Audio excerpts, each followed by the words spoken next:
So what I made here is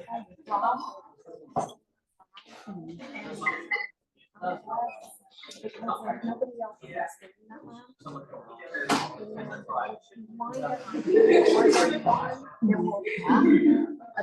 how we can do it.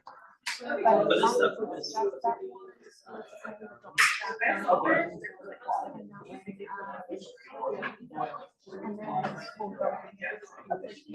Thank you. Are you okay? Yeah. It was real like quick because it was like other people out there, so this one boy had like respiratory bathroom, so like it didn't sit like in my eyes for time. And then like paramedics and stuff, PD had some paramedics and stuff. But I was okay. Thank you.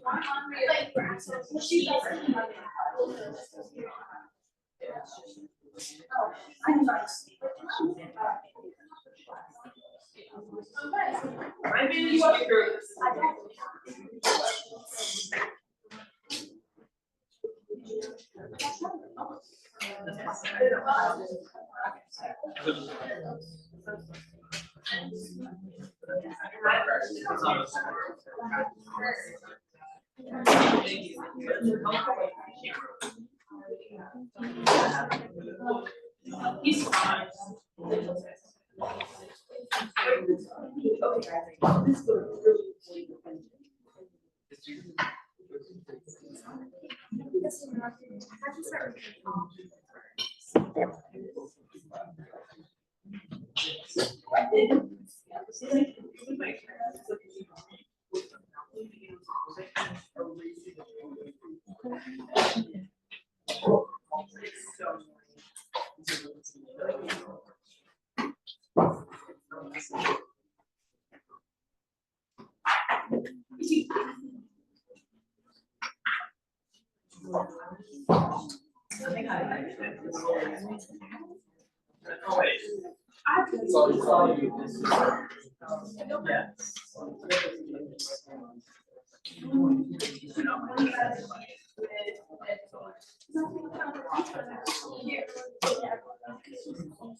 I got you.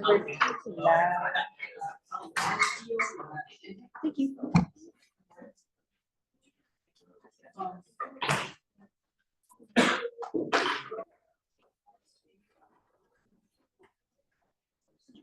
I ripped off the lap. I guess okay. As long as things on it.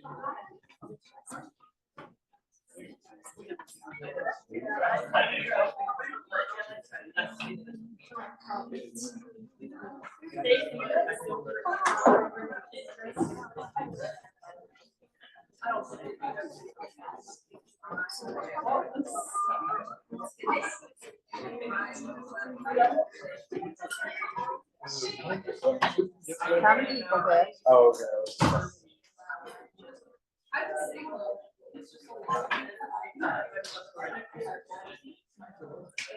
Wait, can I go here? So,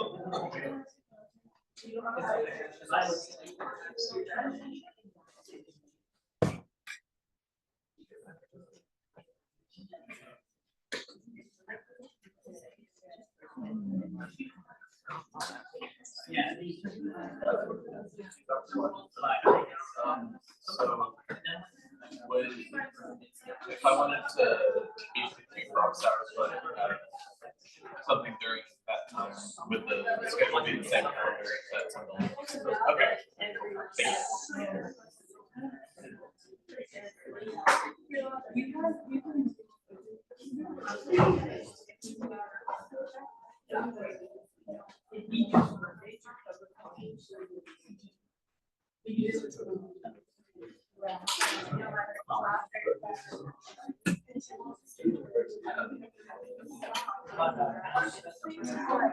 I woke up and that's like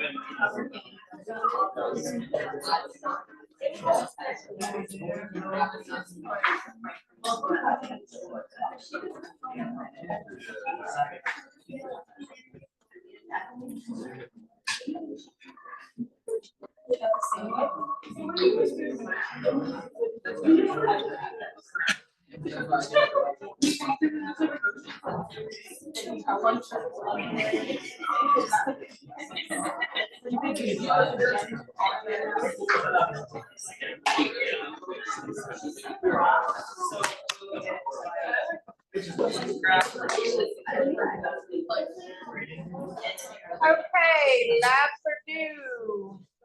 Haven't turned in your lab, bring it on up.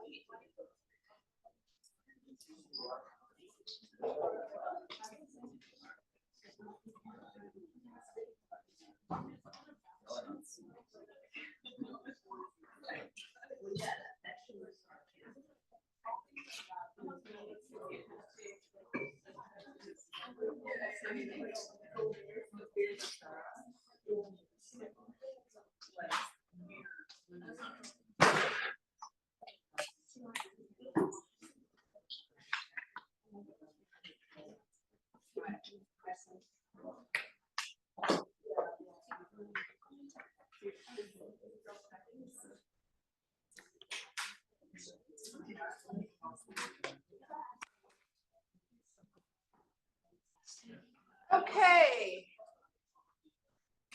So thus far in chapter 13's information,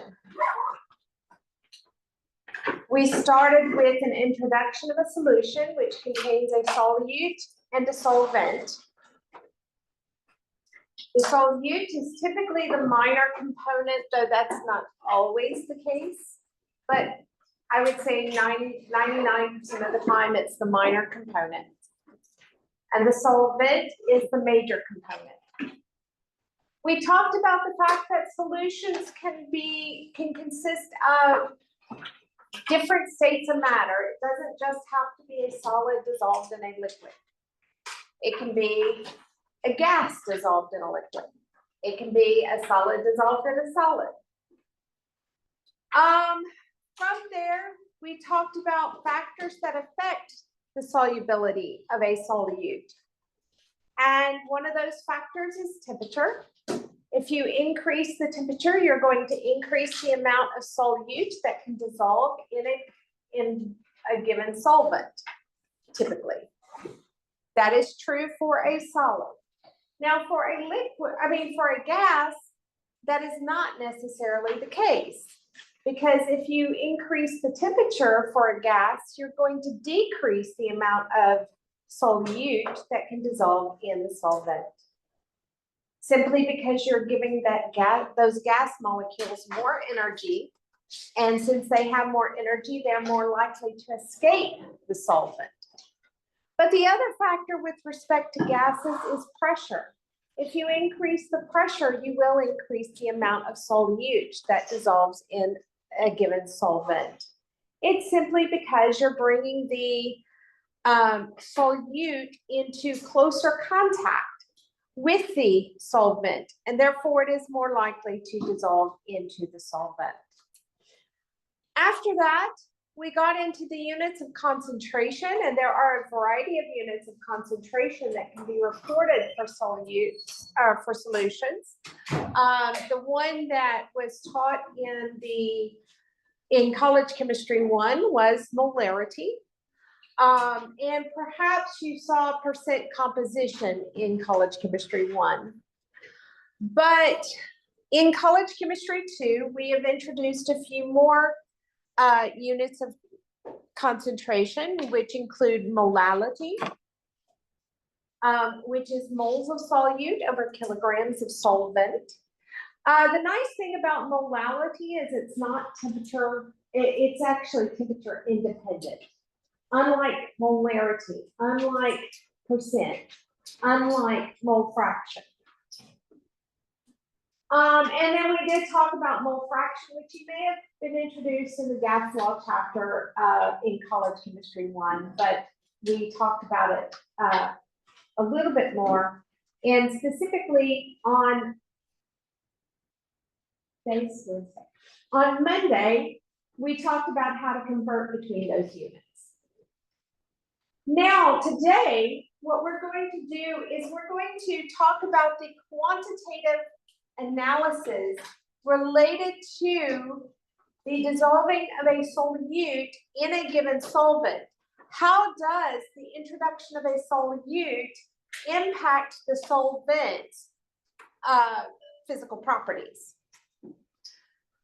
So let's just start from a qualitative perspective. So you have your solvent.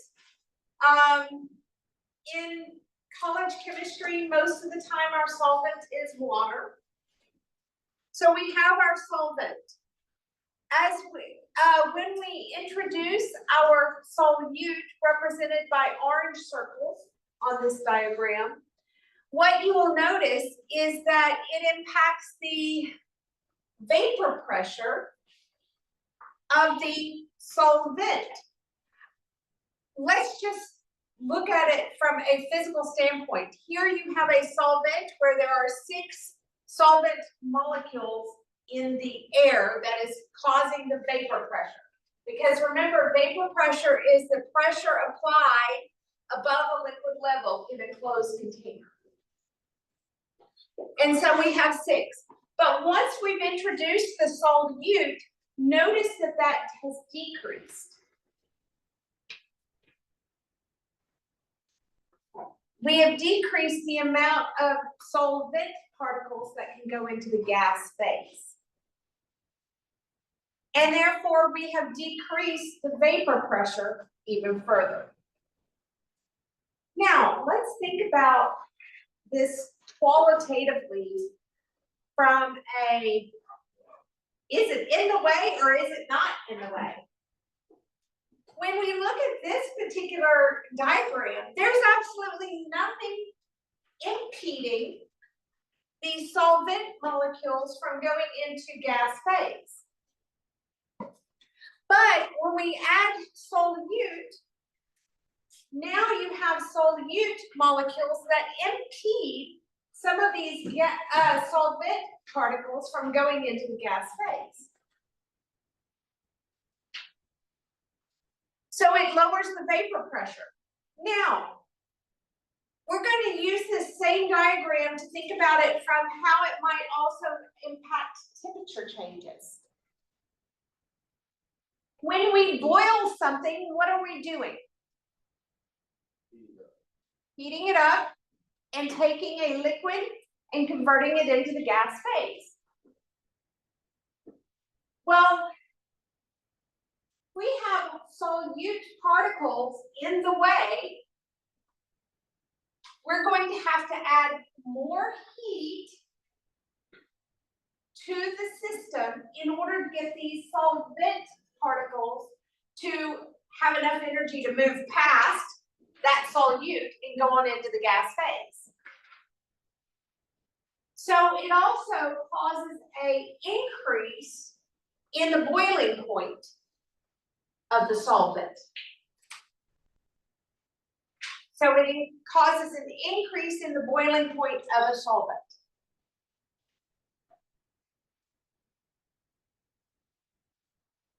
Now we can think about this also from a freezing point perspective. When we're talking about the freezing point of a solvent, we're talking about the point at which the solvent molecules form a solid. If these solute molecules are in the way, the solvent is going to have to move those solute molecules out of the way in order for all of the solvent to wind up on the bottom and then the solute on top. So in other words, we're going to have to move all of these particles out of the way to get the solvent molecules to be able to freeze. So the introduction of a solute lowers the freezing point. So that theory is applied significantly in northern states during the winter. In northern states, it is not uncommon for salt to be added to the roads when there is ice on the roads. What that salt is doing is it is creating this solution that causes a lowering of the freezing point. So it actually takes the temperature to drop lower than 32 degrees Fahrenheit for it to freeze because of that lowering of the freezing point. So, introduction of a solute lowers the vapor pressure and lowers the freezing point.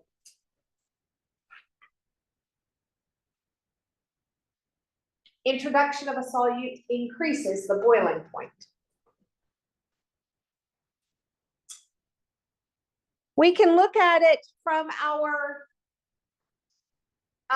phase diagram as well.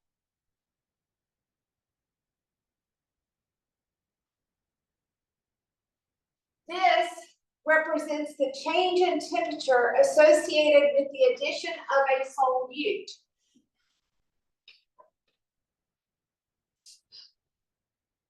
And this line, if you'll recall, was the freezing point line.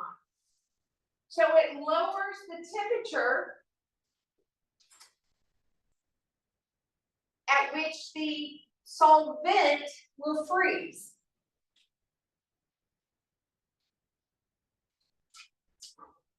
It raises the temperature at which the solvent will boil.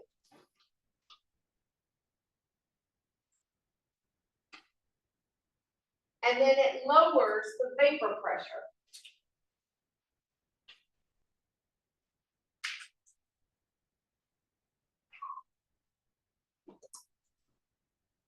Okay. What we're going to do is we're going to look at the math associated with all of this. We are going to use a couple of, first of all, let's talk about this solute in a little bit greater detail. If you will remember the first diagram, I said, let's think about it with respect to particles. And I was there was a reason for that. And that is when we think of the solute, we have to think in terms of particles.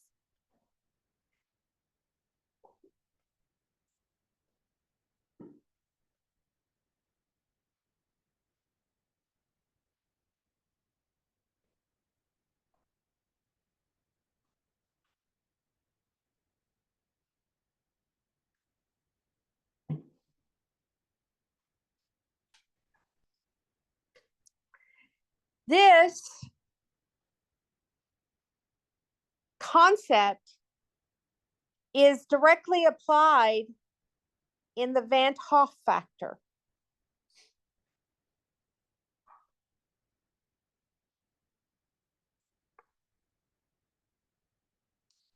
Now, if I have a covalent molecule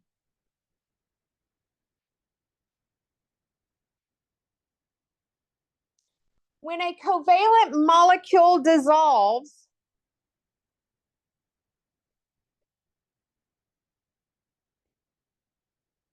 it forms one particle per formula unit.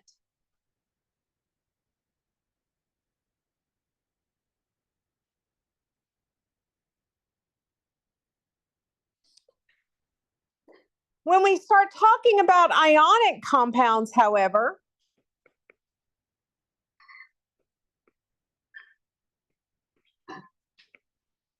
we have to think in terms of insoluble and, more importantly, soluble. First of all, if it is insoluble, it does not dissolve.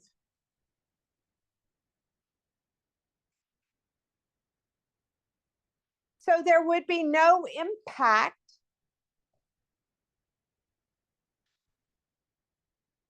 on the solution. In other words, you're not going to make a solution.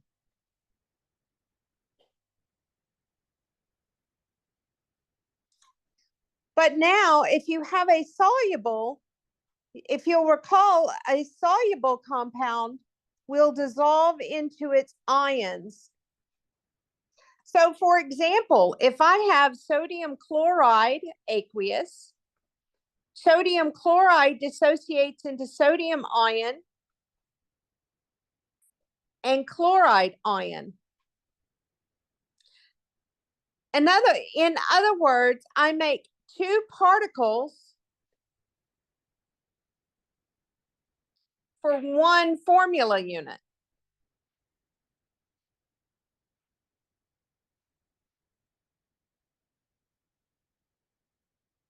Because I make a cation and I make one anion. If I have aluminum sulfate, it is also soluble in water.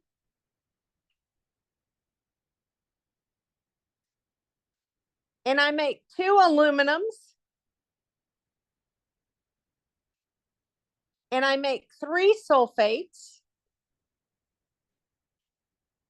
Or in other words, I make 5 particles per one formula unit.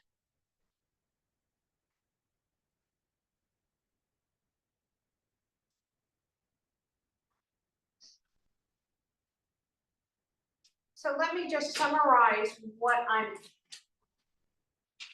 writing up here. If you throw an insoluble ionic compound into water, because it does not dissolve, it's going to have absolutely no impact on the boiling point, melting point, or vapor pressure.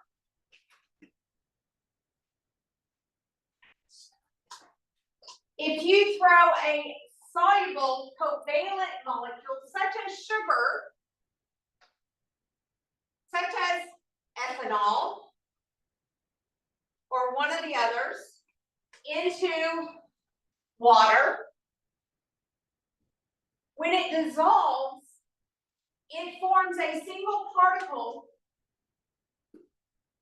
for every unit. So in other words, a C12H22O12 sugar molecule, it's going to stay together. So it's in a 1-to-1 ratio. A soluble covalent compound will have an impact on the melting point and boiling point of the water and on the vapor pressure of water. But it's not going to have near the impact as throwing in an ionic compound that dissolves. Ionic compounds are going to have a much greater impact because they dissociate to form ions. And therefore, you actually have more particles present. And we're gonna have to take those particles into account in our calculations. So there's a series of calculations we're going to be doing. The first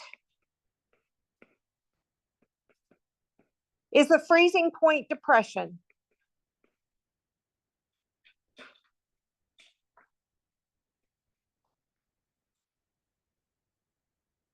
We can calculate the change in the freezing point of a substance.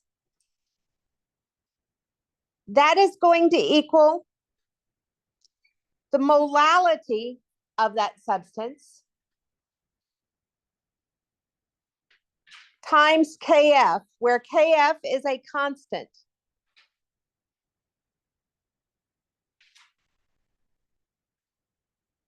Of the solute.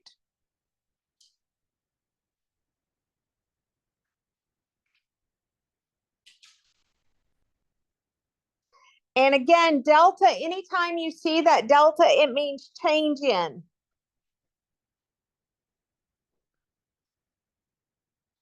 In this case, the freezing point.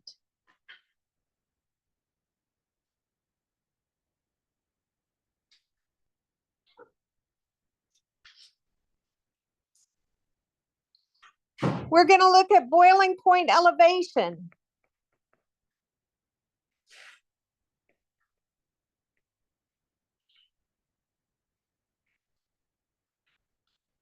And the change in the boiling point is going to be equal to the molality times Kb. Again, Kb is a constant, not for the solute.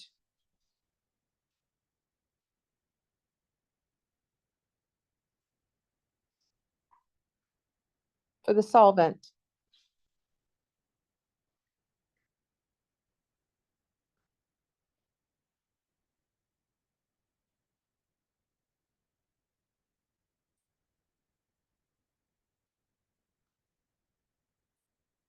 In both cases,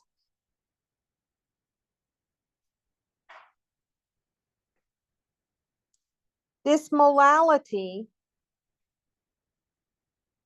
will take in account the Van 't Hoff factor.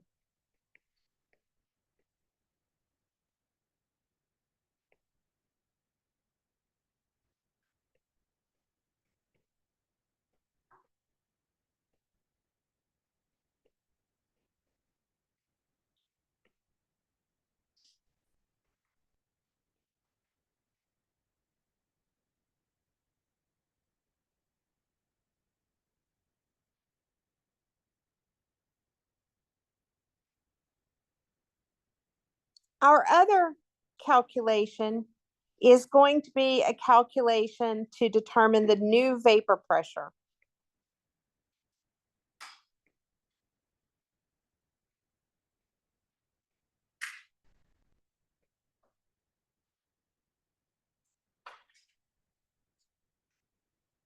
The new vapor pressure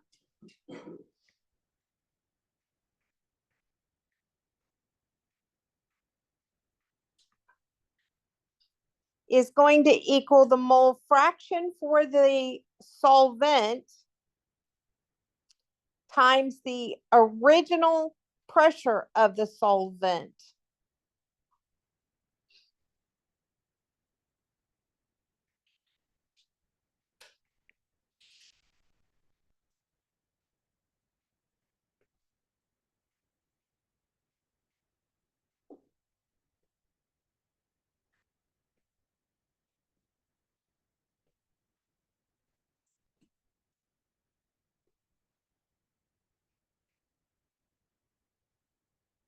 This equation is good for non-volatile solutes.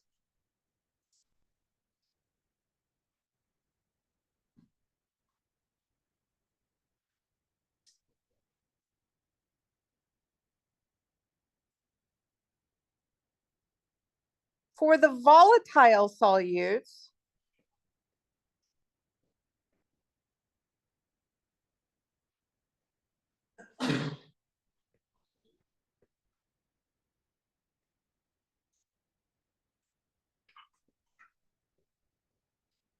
The new vapor pressure is going to be calculated as the pressure is equal to the mole fraction of the solute times the original pressure of the solute plus the mole fraction of the solvent times the original pressure of the solvent.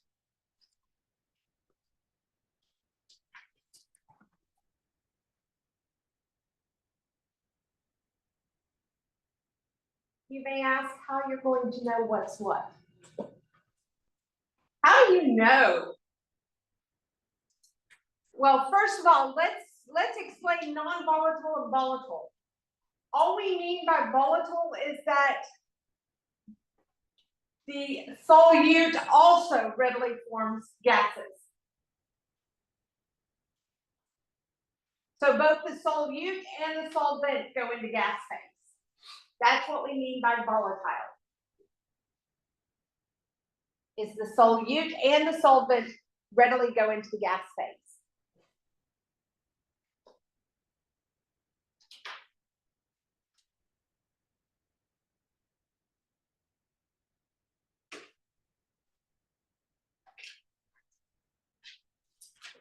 Now, back to the original. How are you going to know which one you got? If you're only given one pressure, and that's the pressure of the solvent, then you're going to use this first equation. If you are given two pressures in the problem, that means that you're dealing with a volatile solute, and you're going to use the second equation. So in other words, I have to give you the appropriate number of pressures. You're not expected to know the pressures. So that's how you're going to discern which one you're going to use. Okay. So let's look at examples.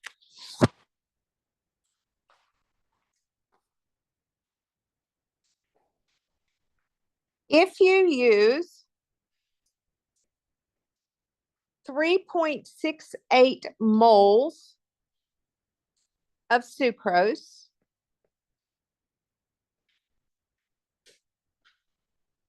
and dissolve this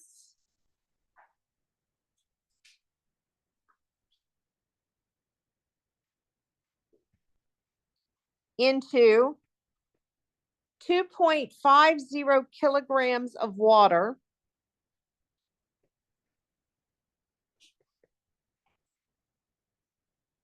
what will be the change in the freezing point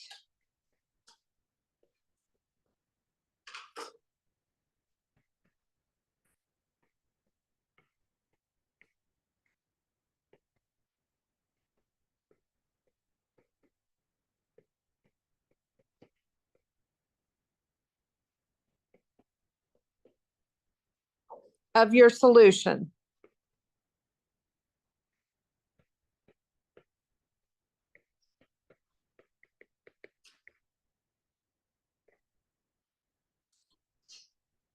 Assume the KS, or excuse me, the KF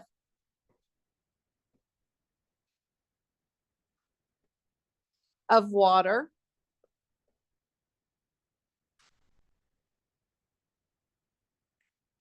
is 1.86 degrees Celsius per molal.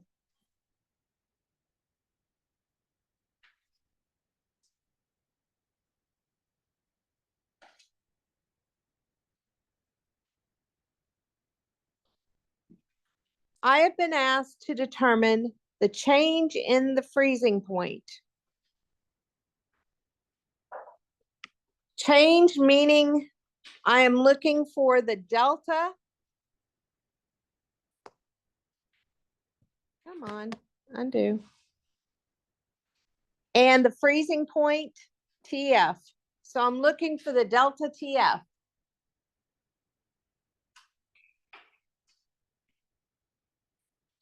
Delta TF is equal to the molality times the KF.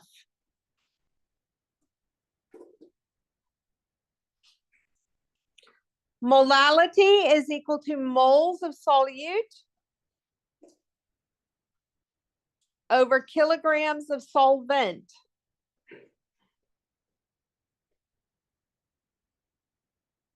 So the molality is equal to 3.68 moles over 2.50 kilograms of water.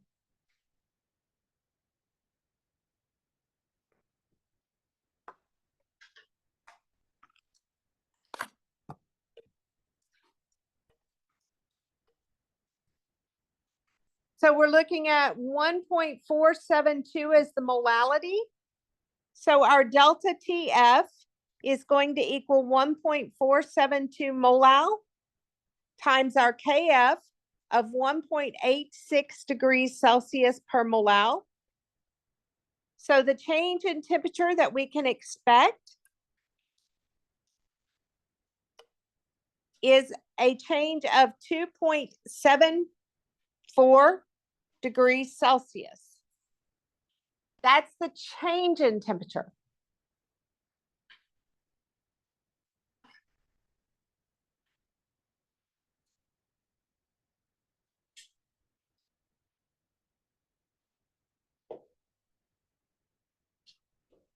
Now, if we wanted to know what the new temperature is,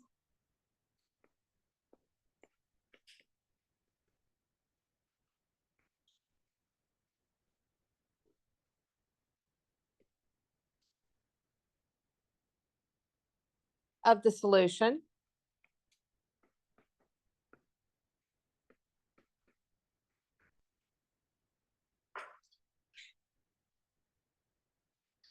then we're going to take the 0 degrees Celsius, which is the original, this is the original freezing point of water.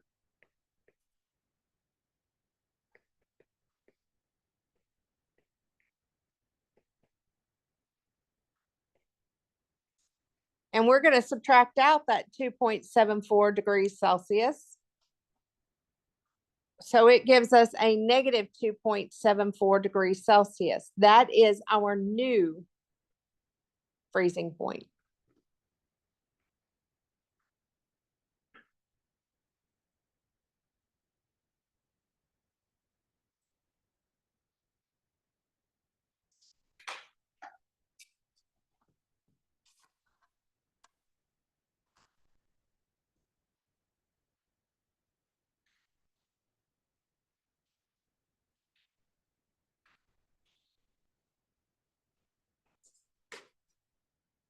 Let's look at another example.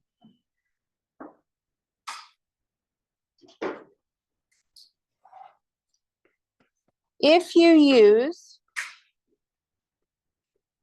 5.76 moles of NaF and dissolve that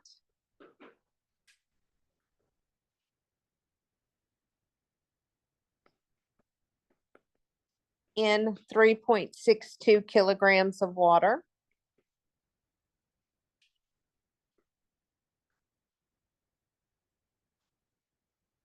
what is the change in the freezing point?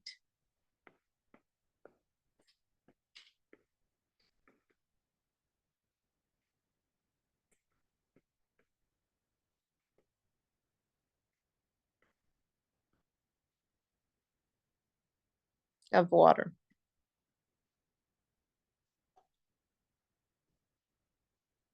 Now this is where you have to, again, both of these, you have to remember the Van 't Hoff factor. Sucrose was a covalent molecule because it's nothing but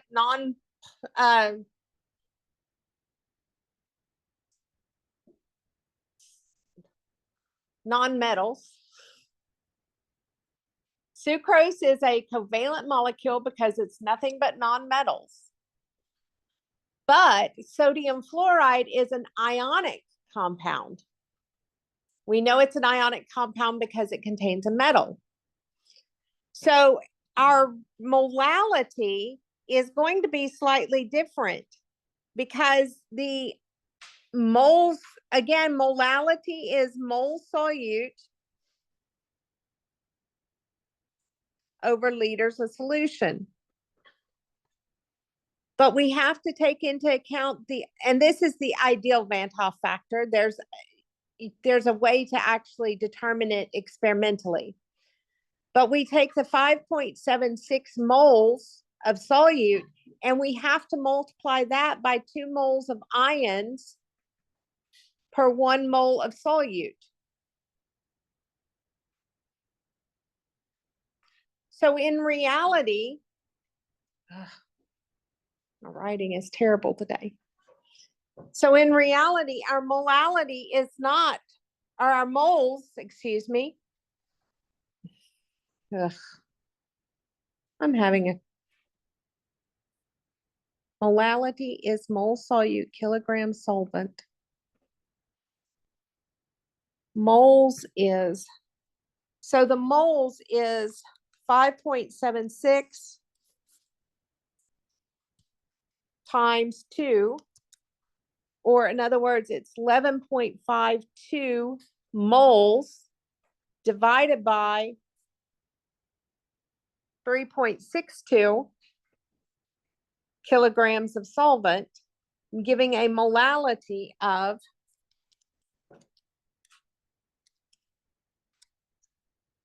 3.18 molal. So going over to our equation, delta TF is equal to the molality times the KF.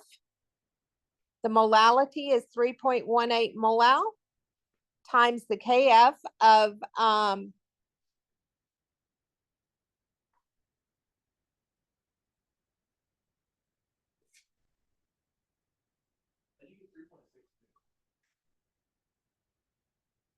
that was given in the problem, times the KF of 1.86 degrees Celsius per molal.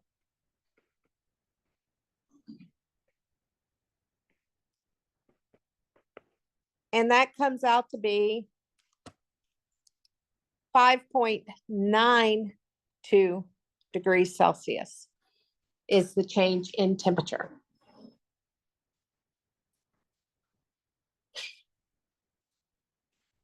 So again, on this problem, on these two problems, I want to take a moment and let you look at both problems while I talk, now that it's written. The first problem, we dealt with sucrose. Sucrose is a covalent molecule. Covalent molecules dissolve in a 1-to-1 ratio. So for every 1 covalent molecule, you get out 1 particle that goes into solution. Therefore, the molality of the sucrose was simply the moles of sucrose divided by the kilograms of solvent. But in the second problem, we were dealing with sodium fluoride, and sodium fluoride is soluble ionic compound. Therefore, it dissociates into 2 ions. So in reality, you had 2 particles of ions for every 1 formula.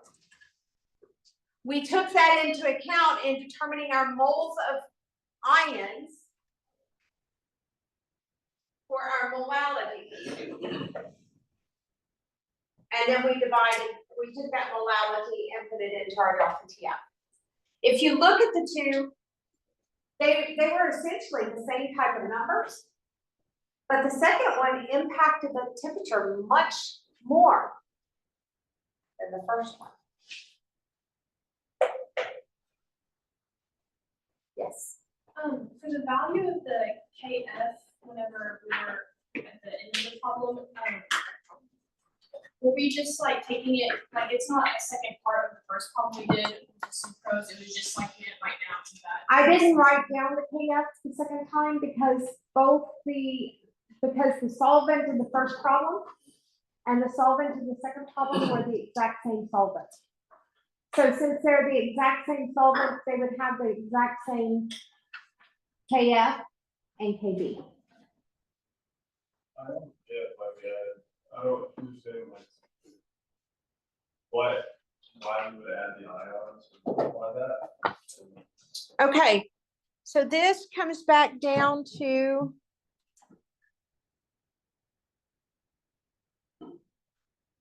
let's go back to this picture. Keep in mind that each one of these orange circles represents a particle. If you're talking about a covalent compound, then there is one particle for one molecule. So for every C12H22O11, you get out just one C12H22O11. But for sodium fluoride, because sodium fluoride dissociates, for every one sodium fluoride you put in, you get out two particles. So one of these is a sodium ion and the other one's a fluoride ion.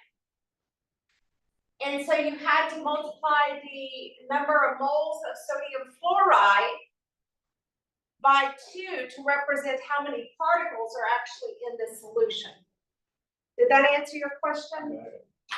But how do you know sodium fluoride dissociates? Like you say it does, or how do you? Solubility, which you will be given. Which solubility rules, your halides are soluble except for lead, mercury 2, lead 2 plus, mercury 2 plus, and silver plus. So since fluoride is a halide, it's soluble except for those 3.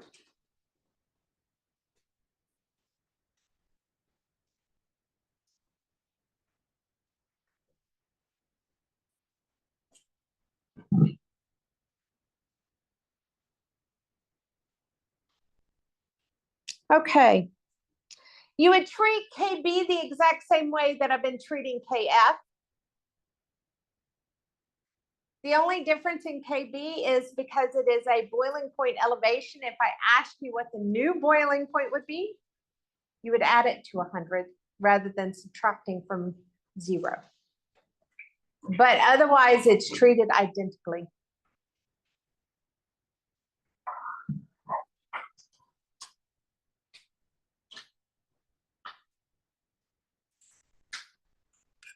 So now what we're going to look at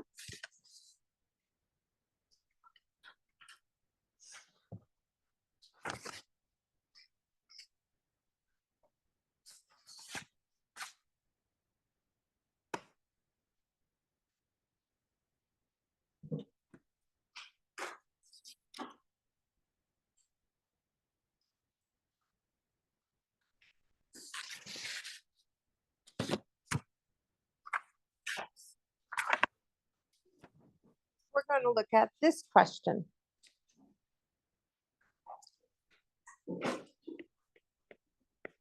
The vapor pressure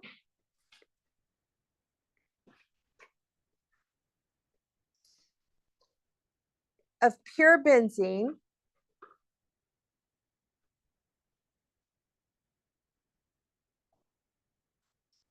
and toluene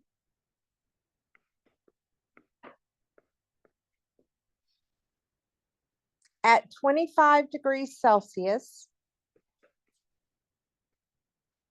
are 95.1 and 28.4 torr respectively.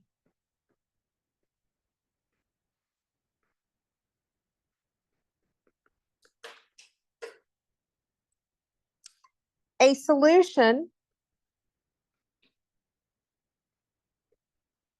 is prepared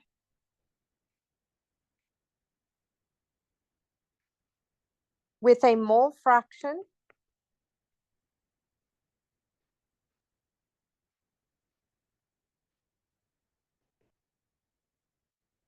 of toluene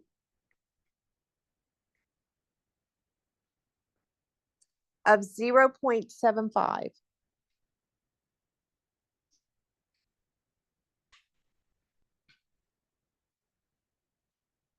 what is the vapor pressure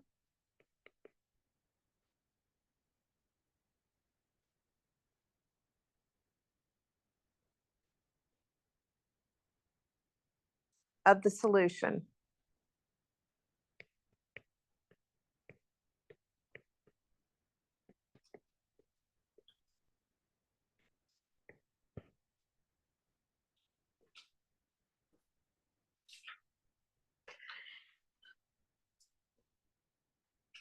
What I notice when I look at this is I have two vapor pressures. That means that I have a volatile solute.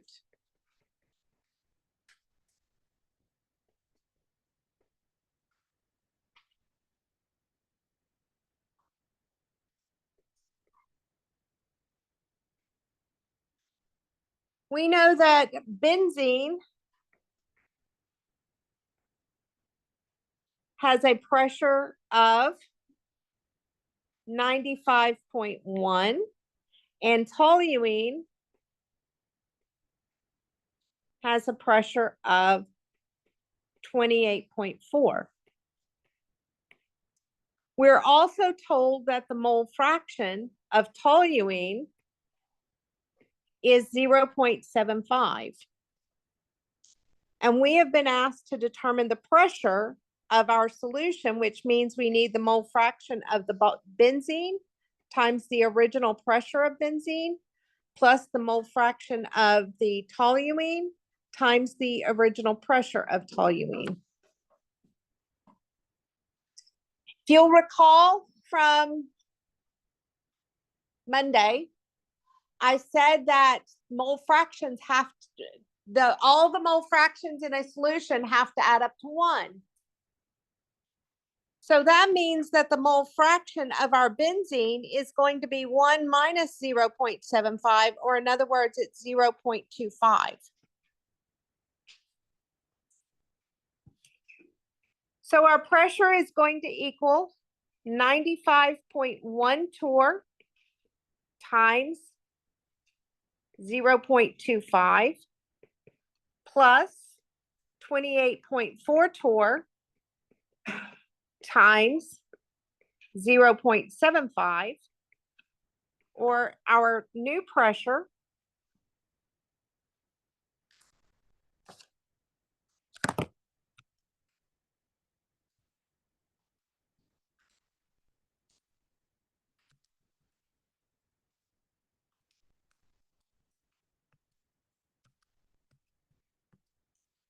is 45.075 torr.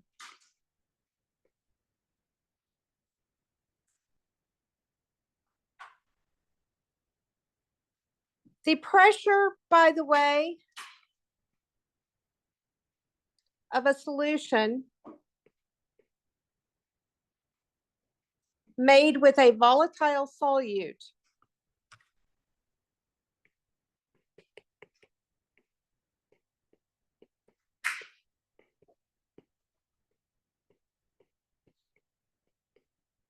will be between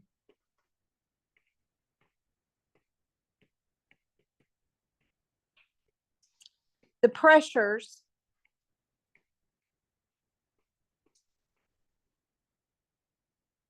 of the pure solvent and solute.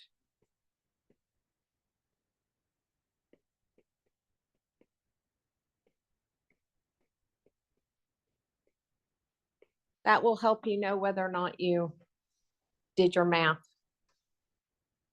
reasonably correct.